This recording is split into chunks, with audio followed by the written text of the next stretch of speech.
Ya, pemirsa, perdagangan saham akhir pekan baru saja berakhir. Kita akan membahasnya bersama MNC Sekuritas.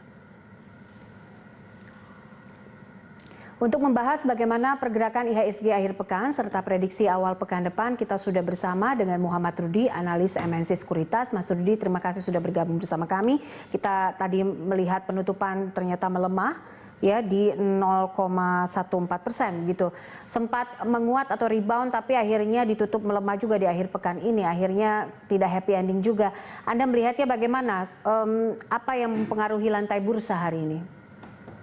Oke, kalau untuk hari ini kalau kita lihat ada 3 faktor ya. Yang pertama adalah dari bursa regional sendiri, di mana memang ini disebabkan adanya kekhawatiran dari wave kedua dari China sendiri, di mana mereka mulai untuk kembali melakukan lockdown, di mana di salah satu daerahnya yang mulai mengalami adanya timbul dari pandemi corona sendiri ya.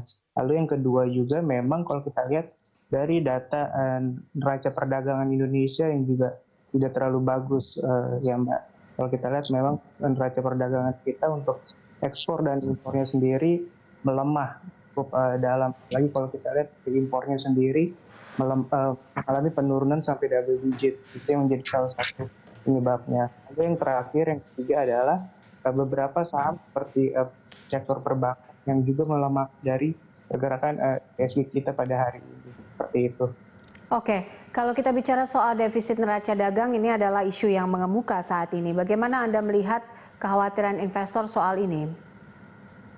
Kita lihat memang ini disebabkan cukup wajar ya. Kalau kita lihat memang ini menjadi baru di awal, karena kalau kita lihat di sini fase untuk dari recovery dari adanya dampak ekonomi timbul dari corona sendiri baru dimulai dari pertengahan Maret kemarin, dan juga mulai dari saat ini sampai kemungkinan itu sampai 6 bulan atau bahkan 1 tahun ke depan. Ini yang memang kalau kita lihat menjadi tantangan dari pemerintah dan juga IHSG kita, karena kalau kita lihat dalam sepekan ini saja net sale asing itu mencapai 4 triliun, Mbak.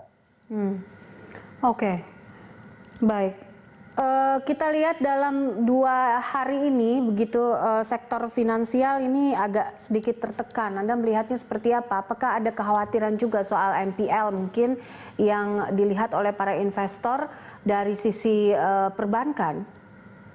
Ya, kalau dari kita bicara perbankan tentu ya, karena kekhawatiran dari NPL-nya ini akan kemungkinan meningkat. Apalagi kalau kita lihat salah satu contohnya adalah ada perbankan di US yaitu JP Morgan sendiri, di mana laba bersihnya itu melemah sampai 60% pada Q kemarin, di mana yang kalau kita semua tahu bahwa US adalah salah satu negara yang juga di awal ya, selain negara China yang terdampak dari ekonomi yang disebabkan dari corona sendiri. Jadi kemungkinan untuk di Q2 sampai Q3 nanti itulah yang dicermati oleh para investor saat ini, sehingga wajar sekali beberapa dari investor melakukan net sell untuk saham-saham perbankan, Mbak Popi. Oke, untuk dari sisi stock picking sendiri misalnya, bagi mungkin investor yang ingin meracik saham-sahamnya sendiri, apa rekomendasi Anda di tengah kondisi pandemi ini? Ya, kalau kita dari stock picking, kemungkinan investor bisa melakukan pembelian ya di saham-saham yang sudah jelas di saat ini yang cukup akan berpotensi meningkat adalah di consumer dan juga di healthcare. Itu yang akan menjadi salah satu saham-saham yang akan berpotensi meningkat atau setidaknya stabil dalam sisi keuangan. Dan juga dari telekomunikasi sektor, kalau kita lihat dari TLKM dan juga TOWR, disebabkan memang adanya salah satu kegiatan seperti contohnya adalah WFH, itu yang meningkatkan dari data yield traffic-nya, itu yang menjadi potensi menjaga dari laporan keuangannya di kuartal 2 dan kuartal 3 nantinya, Mbak Popi. Baik, mari tengok. Baik, ya. Mas Rudi, maaf saya potong. Saya agak tertarik dengan BBRI. Ini kan mengalami penurunan laba ya di tahun ini di 9% per year gitu.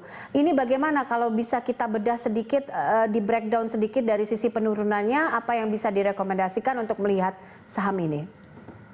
Oke, untuk BBRI salah satu big caps ya, di mana memang ini juga penggerak dari IHSG kita. Namun yang patut dicermati adalah wajar sekali kalau kita lihat saat ini BRI mengalami laba bersih yang menurun ya. Di mana kami sendiri dari MNC Sekuritas mengestimasikan sampai untuk di tahun ini laba bersih dari BRI sendiri melemah 6%. Namun kalau kita lihat beberapa stimulus yang diberikan oleh pemerintah terlebih terhadap UMKM ya, di mana memang itu adalah segmen dari BRI sendiri. Jadi kemungkinan untuk dalam jika ada recovery dari ekonomi kita disebabkan dari salah satunya UMKM, BRI akan menjadi salah satu ibaratnya penikmat dari adanya recovery ekonomi tersebut, Mbak Poppy. Jadi kalau saat ini kami dari MNC Sekuritas memiliki target untuk jangka panjang di BRI di level 3.200, Mbak Poppy. Oke, selain BBRI, bagaimana Anda melihat kinerja dari emiten Big Cap untuk pekan ini? Dan rekomendasinya apa saja? Tadi kita lihat Unilever juga cukup baik begitu. Ya, kalau Unilever, lalu juga ada ICBP, itu memang salah satu sektor di mana konsumer ya yang cukup kuat di tengah memang adanya pandemi ini. Karena kalau kita lihat memang untuk konsumer memang tidak akan terlalu signifikan jika memang mengalami penurunan. Sehingga wajar kalau misalnya untuk Unilever dan juga beberapa saham-saham di konsumer sendiri cukup kuat. Karena kalau kita lihat untuk saat ini di Big Cap sendiri rata-rata memang ada di konsumer, Mbak Poppy. Oke, untuk pekan depan sendiri bagaimana situasi yang bisa dianalisa Mas Rudi? Apakah memang COVID dan juga dampak pandemi ini masih terus menimbulkan kekhawatiran selain misalnya pernyataan dari Jerome Powell yang bilang bahwa resesi juga akan berkepanjangan?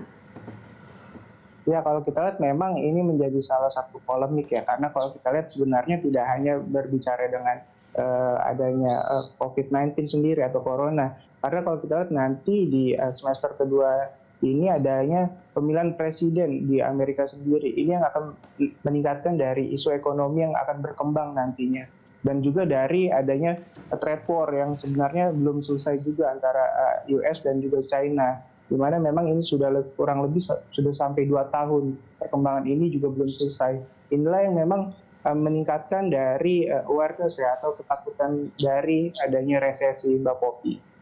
Oke, terakhir mungkin prediksi Anda level support and resistance kita pekan depan seperti apa, Mas Rudi? Oke, untuk ISG sendiri kami mengestimasikan di pekan depan di level 4.300 untuk supportnya, dan untuk resistennya di level 4.600, Mbak Poppy, untuk selama sepekan ke depan.